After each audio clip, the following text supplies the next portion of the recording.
എപ്പോഴും ഈ കേന്ദ്രം തരുന്നില്ല എപ്പോഴും ഈ കരച്ചില് തന്നെ ജനങ്ങൾക്ക് മടുത്തു. അല്ല, ഒറ്റ കാര്യം എനിക്ക് ചോദിക്കാനുള്ളൂ, തനത് വരുമാനം നിങ്ങൾ തനത് വരുമാനം അതൊന്നും ഉണ്ടാക്കുന്നില്ലേ? പിന്നെ സർക്കാർ എന്തിനാ?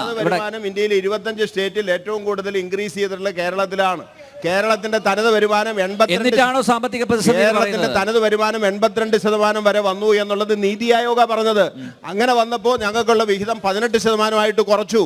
അങ്ങനെ കുറയ്ക്കുന്നത് ശരിയല്ല. ശ്രീ ഗോപിനാഥ് തീരുമാനിക്കട്ടെ. ശ്രീ ഗോപിനാഥ്, നികുതി ഒരു മിനിറ്റ്, ഒറ്റ മിനിറ്റ്. നികുതി കുടിശ്ശിക നിങ്ങൾ ഊർജിതമായി പിരിച്ചെടുത്താൽ വലിയൊരളവോളം ഈ സാമ്പത്തിക പ്രതിസന്ധി പരിഹരിക്കാം. പക്ഷേ ഈ നികുതി പിരിച്ചെടുക്കുന്ന ഉദ്യോഗസ്ഥന്മാരെ, അതിന്റെ ചീഫിനെ നിങ്ങൾ പിന്നെ നവകേരള സദസ്സിന് വേണ്ടി കേരളീയത്തിന് വേണ്ടി പിരിക്കാൻ വേണ്ടിയല്ല അയച്ചത്. ഉത്തർപ്രദേശിനേക്കാളും ബീഹാറിനേക്കാളും ഗുജറാത്തിനേക്കാൾ കൂടുതൽ നല്ല സ്മാർട്ട് ആയിട്ടുള്ള നികുതി പിരിവ് കേരളത്തിൽ നടക്കുന്നുണ്ട്.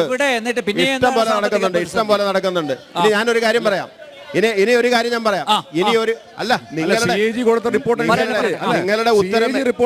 നിങ്ങളുടെ ഉത്തരം എന്റെ മൗത്തിൽ അല്ല. നിങ്ങൾ ചോദ്യം ചോദിച്ചിട്ട് അവരുടെ ഉത്തരം എന്റെ വായിൽ തിരികരുത്. ഞാൻ പറയേണ്ട മറുപടി കേൾക്കുക. ഞാൻ പറയേണ്ട മറുപടി അല്ല, മറ്റുള്ളവർ അതിനുശേഷം പറഞ്ഞോട്ടെ. നിങ്ങൾ പറഞ്ഞോട്ടെ. ഞാൻ പറയണത്, അനിൽ നമ്പ്യാറിനെ അറിയാലോ, ഇന്ത്യക്കകത്തൊരു ആസൂത്രണ കമ്മീഷൻ ഉണ്ടായിരുന്നു 51 മുതൽ. ആസൂത്രണ കമ്മീഷനാണ് ബഡ്ജറ്റിന്റെ വിഹിതം അലോക്കേഷൻ തീരുമാനിക്കുന്നത്. സ്റ്റേറ്റുകളെ വിളിച്ചിട്ട് പറയുമായിരുന്നു. ഇപ്പോൾ ആസൂത്രണ കമ്മീഷൻ ഇല്ല, പകരം നീതി ആയോഗാണ്. അത് വന്നപ്പോൾ ഒരു സൗകര്യം എന്താ? പ്രധാനമന്ത്രിക്ക് ഇഷ്ടമുള്ളിടത്ത് പോയി ഏത് സന്ദർഭത്തിലും ലേലം വിളിക്കണ പോലെ പദ്ധതികൾ ലക്ഷക്കണക്കിന് കോടി പ്രഖ്യാപിക്കാം. ഇങ്ങനൊരു സ്ഥിതിയൊന്നും ഇന്ത്യയിൽ ഉണ്ടായിരുന്നില്ല. അങ്ങനെ വന്നപ്പോഴാണ് ഈ സെസ്സൊക്കെ വാങ്ങിക്കേണ്ടി വന്നത്.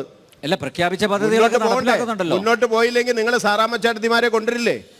അതുകൊണ്ട് മുന്നോട്ട് കൊണ്ടുപോകാൻ വേണ്ടിയാണ് ഇത് ചെയ്തത്. അല്ലെങ്കിൽ നിങ്ങൾ സാറാമ്മച്ചേടത്തി വരും, സാറാമ്മച്ചേടത്തിക്ക് ഉമ്മ കൊടുക്കും, അങ്ങനെ അതുകൊണ്ട് മറിയാമ്മച്ചേടത്തി ശരി.